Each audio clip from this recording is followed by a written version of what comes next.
Welcome back to the deep dive. Today we're undertaking a bit of a philosophical expedition. I'd say so. We are facing the question that has defined, sometimes tragically, sometimes miraculously, human civilization. Does God exist? It's the ultimate question. Mhm. Few concepts have wielded such shaping power over, well, everything. Law, culture, science, the personal quest for meaning. Right. And our mission today is, let's be honest, ambitious, but also very clear. We are not here to give you the final answer. No, absolutely not. Instead, we're using the material you shared. All these articles, historical texts, and philosophical analyses to really just draw a map. A map of the intellectual landscape. Like, exactly. We want to show you exactly how humanity has argued for and against this monumental idea for millennia. We're charting the terrain, and a big part of that is acknowledging that different societies haven't just provided different answers. They've disagreed on what the question even is. That's a crucial point. Is it a question of pure logic? Is it an emotional, maybe an existential requirement? Or is it just a pragmatic way to structure a society, a way to codify a moral law? Precisely. Mm. The goal is to distill what this incredible diversity of answers tells us about ourselves, about human beings, not just about the divine. So we'll be moving through time from the pure, almost mathematical reasoning of the And ancients, people trying to find a first cause. all the way to the modern existential shock of living in a universe where, all those certainties have collapsed and meaning has to be created from scratch. It's a fascinating intellectual journey. It is. And I think we need to start where so many thinkers have started, with reason.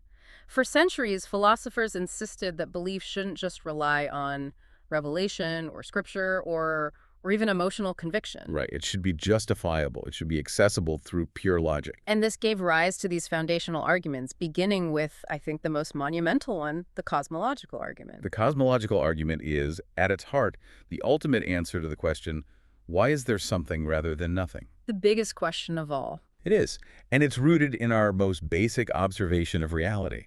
I mean, the universe exists, and everything in it seems to be dependent on something else. It uses the cosmos itself as its starting point. Okay, so let's unpack that logic, because it sounds simple, but it's pretty deep. We see causal chains everywhere, right? A plant exists because of a seed. The seed exists because of a parent plant. The parent plant exists because of the soil and the sun, and so on. It's just cause and effect. So can we logically trace that chain of dependent causes backward forever? Can you have an infinite regress? And that's the core of it. The argument insists that an infinite chain of dependencies, where nothing is independent, is just, well, it's logically unsustainable. What's a good analogy for that? I like the train analogy. Imagine a train made up entirely of boxcars. Each boxcar needs the one in front of it to pull it. Okay. Now, can that train actually move if it's only boxcars? No, of course not. You need an engine. You need an engine, a necessary self-moving engine at the front. If you remove the engine, the whole train stops instantly because every single car is dependent. And the universe, according to this argument, is that chain of dependent things. Exactly. So the argument concludes there must be an uncaused first cause, what philosophers call a necessary being, that stands outside the entire chain of created contingent things. It's the ultimate self-sustaining engine. That's the idea. And this concept is ancient. I mean, we can trace it back well before monotheistic theology, specifically to Aristotle. Right, and he wasn't even doing theology, was he? He was dealing with physics. He was. He developed the idea of the unmoved mover to solve a problem of motion. What's so fascinating about the unmoved mover is how perfectly it solved this internal logical problem for Aristotle, completely separate from religion. It did. He reasoned that motion, which he defined as the passage from potentiality to actuality. From what something could be to what it is. Exactly. That motion must be caused by something already in actuality. So if you follow that sequence all the way back, you have to arrive at a source of motion that is pure actuality. It has no potential left. Something that moves without itself being moved. And that concept provided the perfect philosophical framework for later theologians. Thinkers like Thomas Aquinas and his famous 5 ways. I was just about to bring him up. His first way focused on motion, and his second way on causation. They're both derived directly from that Aristotelian premise. And it wasn't just a Christian thing. As our sources confirm, Islamic philosophy, through giants like Al-Ghazali, and Jewish philosophy with Maimonides, they all adapted this structure. They did. They looked at this philosophically necessary being, this eternal uncaused source, and they identified it as God. It's the necessary being that grounds all contingent existence. You mentioned Al-Ghazali. He had a slightly different take on it, didn't he? He did, yes. He used a temporal version, often called the Kalam cosmological argument. Tell him, right? It argues that since the universe must have a beginning in time, it must have been brought into existence by a cause that is itself timeless, a cause that exists outside of the universe. It provided this incredibly rigorous intellectual defense for the concept of creation. So this line of reasoning is immensely powerful because it relies on, reason and observable reality, not on any specific scripture. But we have to be very clear, as you said earlier, about its limitations. We absolutely must. The cosmological argument, if you accept its premises, is successful at demonstrating that some kind of ultimate source or necessary being must exist. Right, for reality to make sense. But it doesn't by itself tell us anything about the nature of that being. It establishes necessity, but not personality. Exactly. It doesn't tell us if this first cause is benevolent, if it listens to prayers, or if it has any moral interest in what we do. It's a philosophical necessity, a foundational reality, not necessarily the personal, intervening God of organized religion. And to get there, to bridge that gap, usually requires revelation or other arguments. Which is the perfect transition to the next rational approach, the one that tries to infer personality and intention, the teleological argument. Or the argument from design. Yes. This one shifts the focus from the question of why there is something to how that something is arranged. The core claim here, it really appeals to our intuitive sense of order, doesn't it? The universe doesn't just exist. It appears organized, complex, and adapted to support life. The argument suggests that these complex systems look much more like the result of intention and purpose telos, as the Greeks would say, rather than just blind, accidental luck. I think the most famous articulation of this was William Paley's watch analogy in the 19th century. Absolutely. Paley suggested that if you were walking across a field and stumbled upon a stone, you might just assume it had always been there. Sure, it's just a rock. But if you stumbled upon a complex mechanical object, like a watch, you would instantly infer design. The complexity, the interdependence of its parts, the springs, the gears, the balance wheel, it all just screams that it must have had a designer. A watchmaker? A watchmaker. And for centuries, religious thinkers argued that nature was simply a watch on a cosmic scale. The structure of the human eye, the perfect orbit of the moon, the balance of species. These weren't just stones, they were mechanical marvels that seemed to require a master craftsman. For the Abrahamic faiths, this reinforced the idea that nature was a kind of book of signs, a universal scripture that was available to everyone, not just those with a holy text. But Paley's specific version of this argument, it ran into some pretty big problems, didn't it? Immediate and devastating challenges, yes. The rise of evolutionary theory, championed by Charles Darwin, provided a massive, empirically observable counter-explanation for all that biological complexity. So the magnificent human eye isn't evidence of a single moment of design, but rather a cumulative series of successful adaptations over incredibly deep time. So if the intricacies of biology can be explained by blind variation and natural selection, does that just make the teleological argument obsolete? In its classical watchmaker form, yes, pretty much. But what's truly fascinating, and what shows the resilience of these ideas, is how the argument evolved. It shifted its focus. Away from biology. Dramatically away from biology, where evolution provided the mechanism to cosmology, where the ultimate constants of reality were still, unexplained. You're talking about the fine-tuning argument, the one that focuses on the physics of the universe itself. Exactly. Contemporary philosophers and physicists point to the fact that the laws of physics aren't just random. They're governed by these incredibly precise numerical values constants, like the ratio of the electromagnetic force to gravity, or the mass of a proton. And the implication is that if these constants were shifted by just a tiny, tiny amount, an infinitesimal amount, sometimes measured in parts per 10 to the power of 60, which is a staggering number, the universe would have either collapsed immediately or flown apart too quickly for stars to form, or just. It would never have been able to support the complexity needed for carbon-based life. So this is argued as evidence for intention in the very blueprint of reality. It's not that a designer guided evolution day to day, it's that the initial parameters for the whole system were set perfectly to even allow for the possibility of complexity in life. I see. So the intention is argued to be in the ultimate foundation of physics, not in the everyday workings of nature. It's a move from asking, why is the eye functional, to asking, Why are the laws of physics functional enough to allow eyes to evolve in the first place? And what's the scientific counter-response to that? Well, there are a couple of big ones. One is an appeal to the anthropic principle, the observation that, well, of course, the universe we observe is suitable for observers. If the constants were different, we wouldn't be here to observe them. So our existence confirms the suitability of the universe, but it doesn't necessarily prove a designer. Right.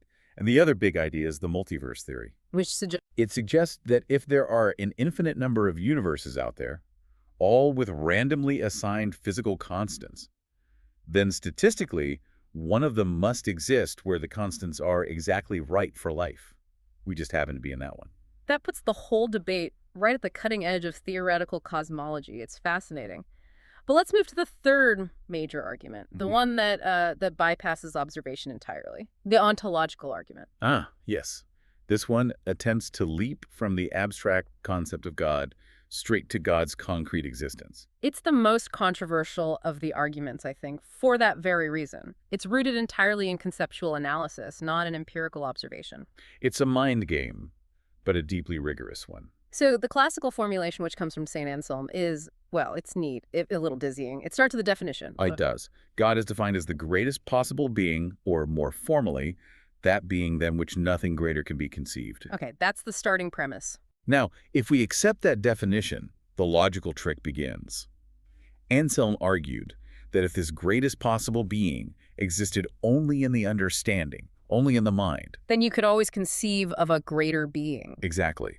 One that exists in reality as well as in the mind. And since God, by definition, must be the greatest possible being, the argument concludes that this being must exist in reality. If it didn't, it would contradict its own definition. Existence is a required predicate for perfection. But the immediate counter-critique came from a contemporary of Anselm's, a monk named Gaunilo. Right, with his perfect island analogy. Tell us about that. Gaunilo argued that if Anselm's proof works, then he could define the most perfect island conceivable, an island so perfect that nothing greater could be conceived. And by the same logic, that island must therefore exist in reality. Which, obviously, it doesn't. We don't believe in an automatically existing perfect island, so how did the proponents of the argument get around that? The response is that the argument only works for beings whose non-existence is logically impossible. A perfect island, however perfect, is still contingent. It could still logically not exist. Ah, I see. God, however, is argued to be a necessary being, a being whose existence is logically built into the concept itself. Contingent things, like islands, can't be defined into existence, but a necessary being, they argue, can. And this argument has actually seen a major comeback in the modern era. It has. Contemporary analytic philosophers like Alvin Plantinga have extensively refined it using something called modal logic. Which deals with possibility and necessity. Exactly. What must be true versus what could be true. Plantinga reformulated the argument using a framework of possible worlds. He argued that if a maximally great being, one that's omnipotent, omniscient, morally perfect, exists in any possible world with necessity, then it must exist in all possible worlds. Including our own. Including our own. It transforms the idea into this highly rigorous technical logical proof that is, still debated today. It's incredible how that particular argument, centuries old, just keeps forcing philosophers to refine their logic. Let's shift gears now to the fourth major pillar of rational belief, the moral argument. This one doesn't ground belief in necessity or design, but in our shared, deeply felt experience of right and wrong. The moral argument starts with a simple premise. Does objective morality exist? That is, are there certain things that are truly right or truly wrong, regardless of what a particular culture or person thinks? And if it does exist, what is its ultimate source or standard? Precisely. The theist position argues that objective morality can't just arise from subjective human agreement or evolution. Because if it did, then morality would just be a preference or a useful social fiction. Right. For there to be a true moral obligation, there must be a transcendent standard. And that standard, the argument goes, is God. Goodness is rooted in God's inherent nature or will. So the connection is profound. Belief in God provides not just a source for existence, but an essential foundation for ethical duty, moral order, and cosmic justice. It assures the believer that the moral order is real and ultimate, not just fragile and temporary. But the non-theist positions here are incredibly robust and important to understand. You don't need a divine appeal to build functional, deep ethical systems. No, absolutely not. We have to detail those alternatives. The most famous secular frameworks offer competing foundations. For instance, social contract theory, from thinkers like Hobbes and Rousseau. Which argues that morality isn't from a divine being, but From a rational, reciprocal agreement among individuals. We surrender some of our freedoms for the sake of societal peace and cooperation. Morality is a successful compromise born out of a need for self-preservation. and then you have something completely different like utilitarianism. Right. Championed by Jeremy Bentham and John Stuart Mill. Utilitarianism grounds morality purely in outcomes. The right action is the one that maximizes overall happiness and minimizes suffering for the greatest number of people. There's no appeal to divine command there, only to the empirically observable consequences of an action on human well-being. And these frameworks argue that morality is perfectly intelligible through human reason, empathy, and social utility alone. So, the moral argument ultimately boils down to this. Is the human capacity for morality self-sufficient, or is it merely a reflection of a deeper, transcendent moral order? That's the central tension. The theist argues that secular morality, while functional, is kind of floating free. It lacks ultimate authority or meaning.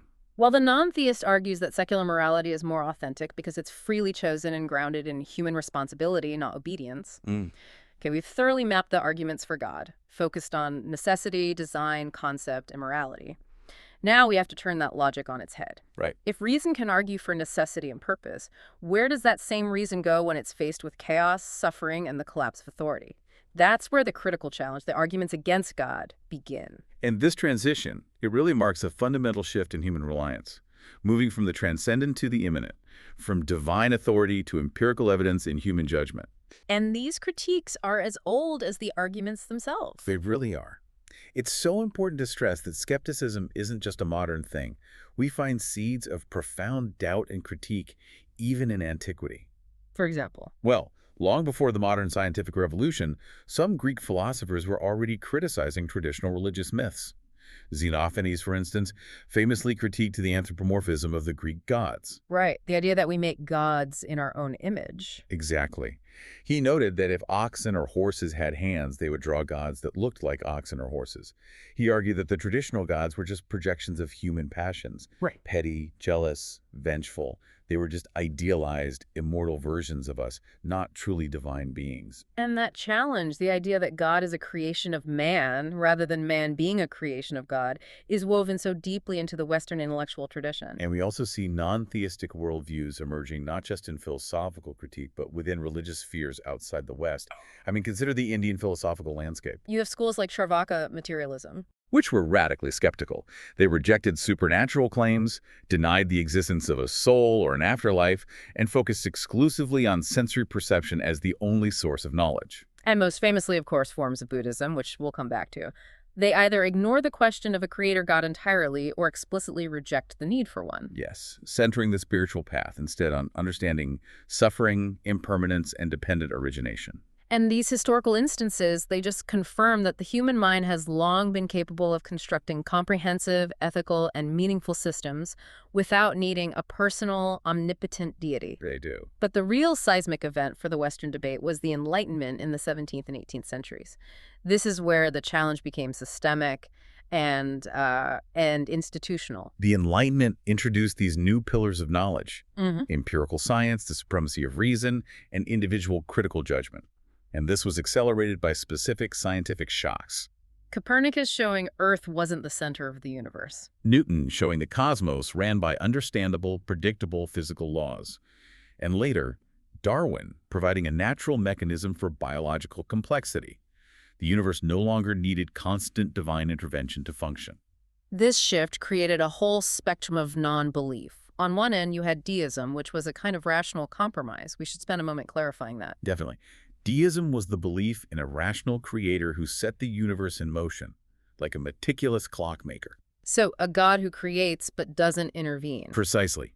This creator was responsible for the natural laws and the initial blueprint, but critically did not interfere with the ongoing operations of the world. Deists rejected revelation, miracles, and the concept of an actively intervening personal God. So it was essentially an acceptance of the cosmological argument, but a rejection of the more interventionist forms of the teleological argument. A compromise between faith and the rigorous demands of new science. But the move toward radical atheism, the complete rejection, gained its most powerful fuel from the problem of suffering. The famous critique of the traditional theological concept of God. The paradox is simple and brutal. How can we reconcile the existence of a God who is defined as all-powerful, all-knowing, and all-good, with a world that is manifestly filled with tremendous, often gratuitous, evil and pain? It's the classic question. The dilemma was summarized centuries ago by Epicurus. Is God willing to prevent evil, but not able? Then he is not omnipotent. Is he able, but not willing? Then he is malevolent. Is he both able and willing? Then whence cometh evil? And this wasn't just an academic problem, it was an existential and emotional crisis that intensified with every plague, famine, and war. And this emotional critique was amplified by philosophers like David Hume in the 18th century, who raised these very sophisticated objections to the rational proofs themselves. Hume specifically challenged the design argument, right? He did. He noted we have no experience of universe making. To insert a perfect, good, and all-powerful cause, we would need to have seen the cause produce the effect many times. But we've only ever observed one universe. An imperfect, chaotic one at that. So we cannot logically infer a perfect, benevolent cause.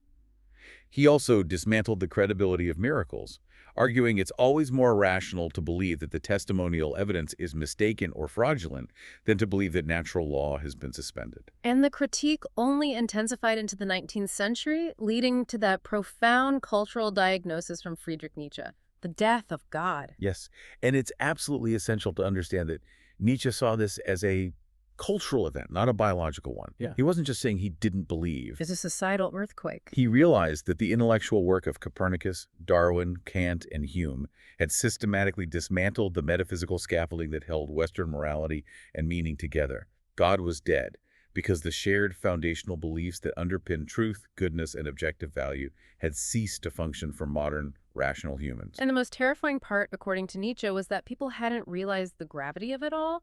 They assumed they could keep the Christian morality like compassion or equality while just discarding the foundation. And Nietzsche's point was, you can't. Without the divine standard, all moral claims are fundamentally arbitrary. And this leads directly to the 20th century existential response, articulated so powerfully by Jean-Paul Sartre. Right. If the universe is arbitrary and God is absent, then there is no pre-given human nature, no divine blueprint. Existence precedes essence.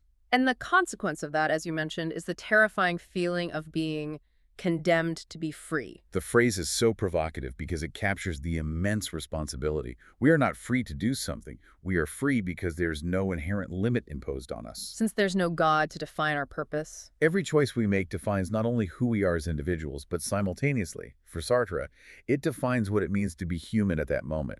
We are radically responsible for creating universal human values in an arbitrary universe. The absence of God means overwhelming, terrifying freedom and absolute self-determination. It does.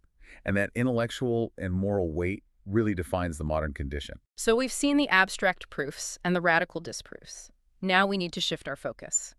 Because for billions of people, the divine is not a philosophical problem to be solved with logic. No. It's a concrete, symbolic, and spiritual reality that shapes their culture. We move beyond philosophy to the religious images of the divine. This transition takes us from the purity of conceptual analysis to the messy, dynamic reality of human culture and devotion. And we should start with the monotheistic template, the dominant framework in Judaism, Christianity, and Islam. The core characteristics here are crucial. God is unique, singular, indivisible, the absolute one. But perhaps more important for the average believer, God is personal. Yes. This is a being who can know you, love you, have a will, issue commands, enter into covenant, and ultimately forgive. And this personal dimension creates a powerful tension, doesn't it? The balance between transcendence and immanence. It does.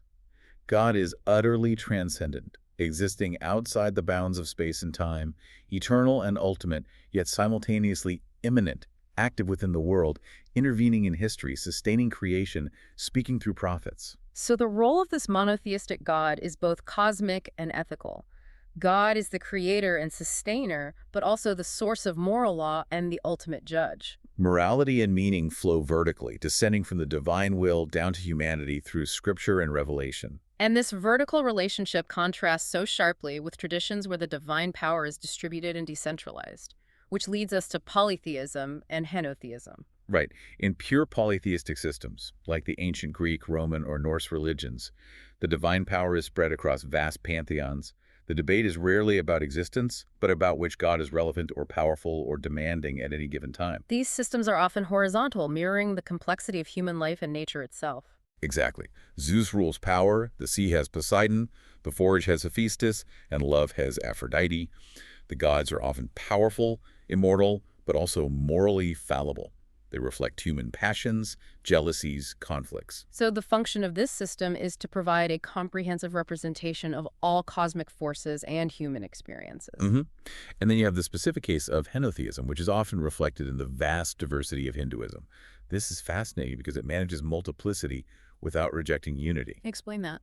Well, Hinduism, with its millennia of layered traditions, presents an array of deities: Brahma the creator, Vishnu the preserver, Shiva the destroyer, Right. who can be understood both as individual powerful entities and as different manifestations of a singular ultimate reality, Brahman. So henotheism is the practice where a devotee might choose one deity for intense focused worship. They're Ishka Devata, yes, Yeah. even while acknowledging the reality and potential power of other gods. That creates such a dynamic, flexible system where the spiritual journey can be highly personalized while still remaining connected to this vast, encompassing metaphysical framework. It's a world away from the rigid, exclusionary unity demanded by the Abrahamic faiths. But perhaps the greatest contrast comes when we look at the non-theistic paths. Traditions that prove that profound religion, spirituality, and ethical awakening do not require belief in a personal God at all. The prime example is, of course, Buddhism.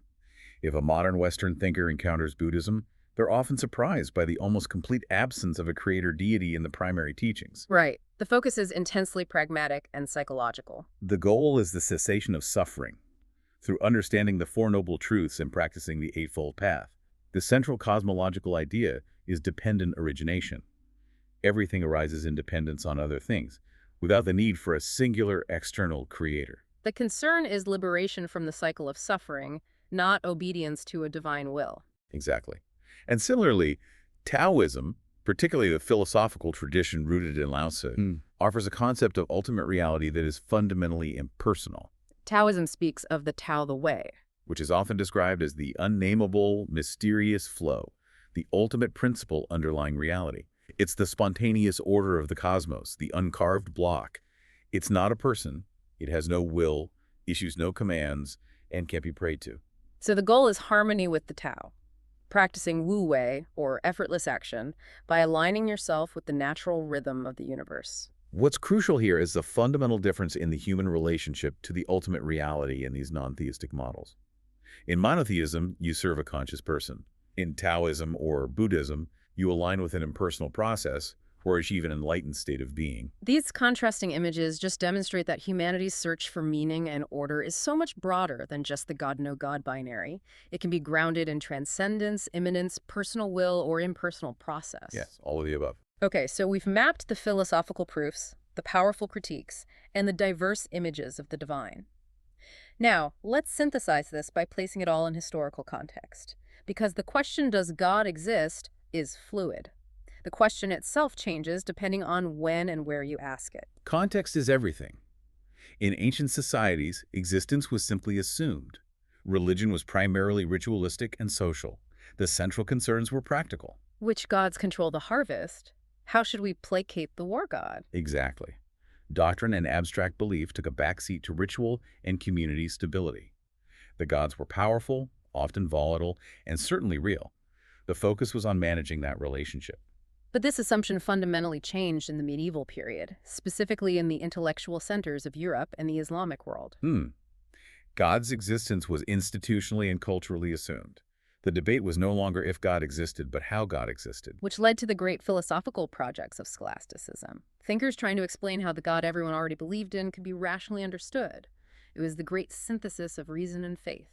The debate was focused on God's nature, the subtleties of divine will, the interaction between revelation and logic. Key figures like Anselm epitomize this, with his famous motto, Credo ut intelligam. I believe in order that I may understand. He used reason to clarify and structure truths he already accepted through faith. And that brings us to the radical shift of the modern era. The intense contest over God's very existence is a uniquely modern Western phenomenon, driven by three huge forces: science, secular states, and pluralism. The rise of empirical science offered alternative explanations for natural phenomena, gradually pushing God out of the everyday mechanism of the world, the whole God of the gaps problem. Right. And the establishment of secular states separated political authority from religious doctrine, allowing for legal and ethical systems to function independently of the church. And then pluralism, the massive collision of cultures and belief systems in globalized societies, meant that the monolithic certainty of one dominant faith was shattered. It forced the question of existence to become the central contested issue. This struggle really defines the modern West.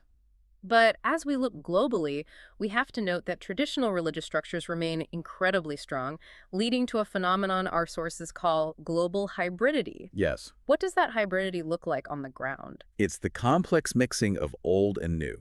You have people in rapidly modernizing societies using cutting-edge technology, smartphones, global finance, while simultaneously maintaining deeply traditional belief systems rooted in local deities or spiritual practices. And this often generates tension. A great deal of tension. For example, the rise of fundamentalism in many global religions is often interpreted as a conservative response to the destabilizing forces of secular modernity and pluralism. The need to assert rigid certainty in the face of radical uncertainty, essentially. Exactly. The question of God's existence is no longer a philosophical parlor game. It's a political, cultural, and personal battleground shaped by technological change. And this historical dimension is vital because it shows that the way we frame the question reflects the needs and anxieties of our specific age. So after this entire deep dive, synthesizing the logic, the doubt, the diverse spiritual images, and the historical context, we come back to the foundational question: does God exist? What stands out to me is that the vast spectrum of human responses is the real revelation here.